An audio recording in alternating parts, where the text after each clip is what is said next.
Salam, selamat pagi anak-anak. Baiklah, sekarang kita akan tiba lagi dalam proses belajar mengajar, yaitu belajar mengajar dari rumah atau BDR. Baiklah, di pagi hari ini teacher akan menjelaskan yaitu materi tematik, yaitu terdapat pada subtema 2, tema 2 dan terdapat pada subtema 3, yaitu tentang energi alternatif. Nah, baiklah, dalam pembelajaran di pagi hari ini kita akan bahas bersama-sama mengenai dengan energi alternatif. Ya. Untuk itu dalam perpaduan atau muatan pembelajaran di saat ini dalam tematik, yaitu ada 5 mata pelajaran yang akan kita bahas bersama-sama. Yaitu kita ketahui, yaitu yang pertama PKN, Bahasa Indonesia, IPA, IPS, dan Seni Budaya dan Prakarya. Ya baiklah, sekarang kita akan bahas satu persatu agar anak-anak lebih memahami dan mampu memilah ya mana yang mata pelajaran PKN dan seterusnya. Ya. Baiklah, sekarang kita akan masuk dalam mata pelajaran PKN, yaitu kita akan sama-sama belajar tentang bagaimana siswa bisa menyimpulkan hasil diskusi tentang pelaksanaan hak dan kewajiban masyarakat terkait dengan hemat energi. Ya. Jadi di sini dalam pembelajaran PKN, teacher hanya minta anak-anak untuk membuat pengamatan atau survei sederhana tentang pelaksanaan hak dan kewajiban dalam masyarakat atau dalam lingkungan keluarga tempat tinggal anak-anak, untuk bagaimana bisa mengetahui terkait dengan bagaimana keluarga tersebut bisa menghemat energi. Ya.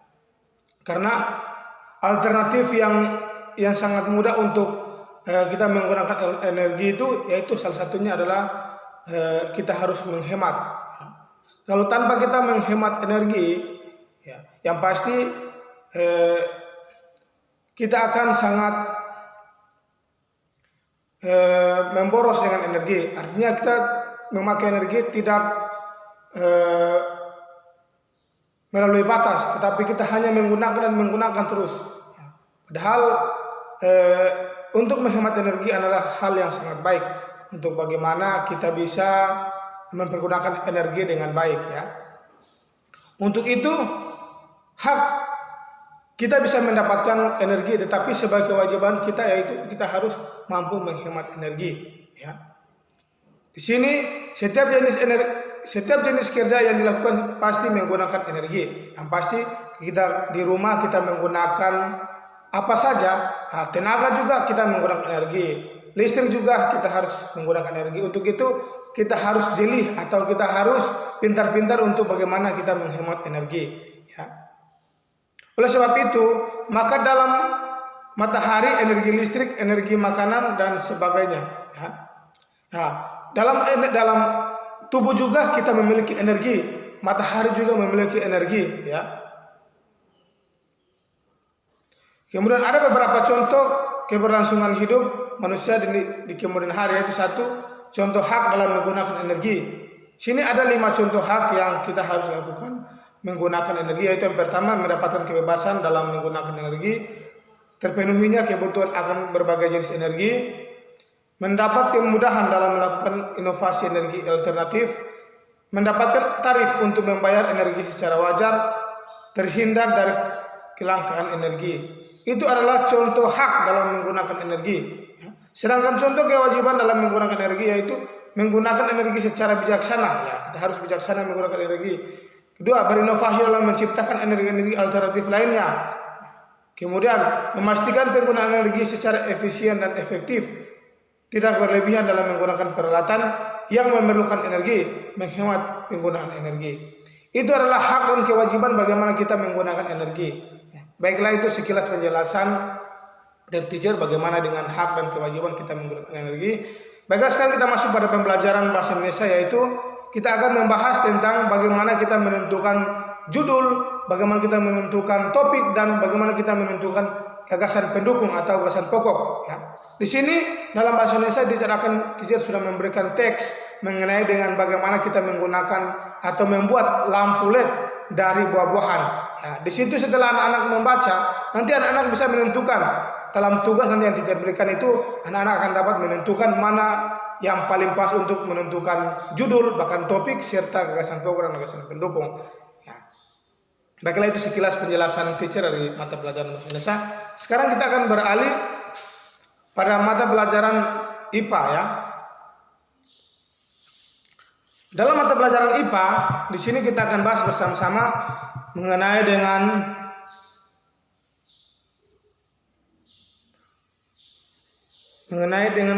siswa mampu menunjukkan sumber energi alternatif dalam kehidupan sehari-hari. Ya, kalau kita berbicara sumber energi alternatif, tadi sekilas teacher sudah menyinggung dalam mata pelajaran PKN, yaitu tentang bagaimana akan kewajiban dan menggunakan energi. Dan dalamnya kita harus kita harus mampu menghemat energi. Ya, di sini dalam kehidupan sehari-hari dalam kehidupan sehari-hari kita pasti memerlukan energi ya. Untuk itu energi sangat memerlukan ketika kita melakukan pekerjaan, kita berjalan, kita melakukan pekerjaan, bahkan kita mengangkat beban berat, itu adalah suatu energi yang keluar dalam tubuh kita ya. Untuk itu dengan demikian kemampuan untuk melakukan suatu pekerjaan disebut energi ya. Kalau kita berlari, kita berjalan, kita melakukan pekerjaan, kita angkat beban, itu disebut dengan energi, karena disitulah energi kita akan keluar, akan muncul. Ya. Untuk itu usaha yang dilakukan untuk menghindari kelangkaan energi adalah dengan menghemat energi, ya, dan mencari sumber energi alternatif yang dapat menggantikan bahan bakar fosil. Ya. Jadi jangan kita hanya mengeluarkan energi, tapi bagaimana kita bisa membuat suatu energi alternatif ya, yaitu menggunakan dengan bahan bakar fosil serta tidak menimbulkan polusi dan kerusakan lingkungan ya. Contohnya di sini anak-anak nanti bisa lihat pada blog yang kita sudah buat dalam rangkuman. Di situ ada contoh gambar yang kita sudah berikan. Nah, sini yang pertama contoh sumber energi alternatif sebagai berikut. Ada beberapa contoh sumber energi alternatif. Yang pertama itu matahari. Kita tahu bahwa matahari adalah suatu sumber energi yang disebut dengan energi surya. Energi surya digunakan oleh tumbuhan hijau untuk membuat makanannya. Kemudian yang kedua yaitu angin. Energi yang berasal dari angin yang bergerak disebut dengan energi angin. Energi angin juga digunakan oleh perahu untuk berlayar. Itu adalah suatu energi alternatif yang bisa kita tidak menggunakan bahan bakar minyak, tetapi kita bisa menggunakan energi lewat angin. Kita bisa berlayar dengan perahu, kita bisa menggunakan angin. Itu adalah suatu energi, atau kita sudah membuat energi alternatif. Dan yang ketiga yaitu air. Air yang mengalir bisa memberikan energi ya, memiliki energi ya. Energi air digunakan untuk menjalankan kincir air dan dapat menghasilkan energi. Nanti anak-anak bisa lihat pada gambar. Sedangkan panas bumi, yaitu panas bumi berasal dari bagian dalam bumi, yaitu bagian dalam bumi yang sangat panas dan dapat melelehkan batuan. Ya, kita bisa lihat pada gunung api ya, di dalamnya di sana dalam gunung api itu dia terdapat disebut dengan magma ya. Magma itu bisa dia sangat panas dan bisa melelehkan suatu batuan ya. Bahkan air yang ada di bawah tanah juga bisa menjadi panas. Justru akan terbentuk uap yang digunakan untuk menghasilkan energi listrik. Dari hasil magma, maka air yang ada dalam tanah, ada dalam bumi bisa menjadi panas, dan dari panas itu bisa menimbulkan uap, dan uap itu bisa menghasilkan energi listrik. Sekarang yang berikut yaitu biogas. Biogas adalah gas yang dihasilkan dari pembusukan limbah sampah organik. biogas dapat digunakan sebagai bahan bakar untuk keperluan memasak. Ya, ini adalah energi alternatif yang kita dapat bisa menggunakan. Ya. Kemudian yang kedua yaitu biosolar dan bioetanol. Ya. Tumbuhan biosolar dan bioetanol ini bisa kita dapat dari tumbuhan seperti kelapa sawit, jarak, rambutan, dan kelapa yang dapat diolah menjadi bahan bakar minyak berupa solar. Ya. Jadi tanaman ini juga sangat bermanfaat. Bagaimana kita bisa membuat suatu energi alternatif, yaitu kita bisa membuat biosolar dan bioetanol. Sedangkan energi alternatif memiliki banyak manfaat dan kegunaan. Ya. Tidak dari energi dari bahan bakar minyak yang mencemari lingkungan, tapi energi alternatif dapat mengurangi pencemaran lingkungan karena tidak banyak mengeluarkan polusi. Ya. Betul. Ya, kalau kita lihat energi alternatif ini, ya, dia sangat baik, bagus ketika kita menggunakan karena dalamnya tidak mengeluarkan polusi sehingga tidak berdampak pada kesehatan manusia. Ya. Jadi di sini ada beberapa contoh pemanfaatan energi alternatif, yaitu satu angin, dua tenaga nuklir, yang ketiga itu energi biomasa. Ya. Contoh angin yaitu menggunakan tenaga angin adalah membantu penyerbukan, mengeringkan pakaian, menerbangkan layang-layang, dan menggerakkan kincir angin. Itu adalah suatu pemanfaatan energi alternatif, yaitu ketika kita menggunakan angin. Sedangkan tenaga nuklir itu sini energi nuklir dapat digunakan pada pembangkitan listrik tenaga nuklir atau PLTN. Sedangkan energi biomasa, yaitu biomasa merupakan energi dari bahan organik yang terkandung dalam tumbuhan. Ya, seperti yang sudah jelaskan tadi, yaitu terdapat pada tumbuhan, yaitu seperti kayu, ranting, dan daun. Kemudian penggunaan energi alternatif bisa memberikan banyak keuntungan. Ya, antaranya yaitu yang pertama, energi alternatif lebih berisi dan tidak berpolusi. Nah, itu adalah suatu manfaat pertama, atau itu adalah suatu kegunaan pertama. Yang kedua itu energi alternatif tidak akan habis dipakai. Kemudian kita itu energi alternatif lebih murah. Itu adalah sekilas penjelasan mengenai dengan bagaimana kita menggunakan energi alternatif, ya. Baiklah, sekarang kita masuk pada pembelajaran IPS, yaitu di sini kita belajar tentang bagaimana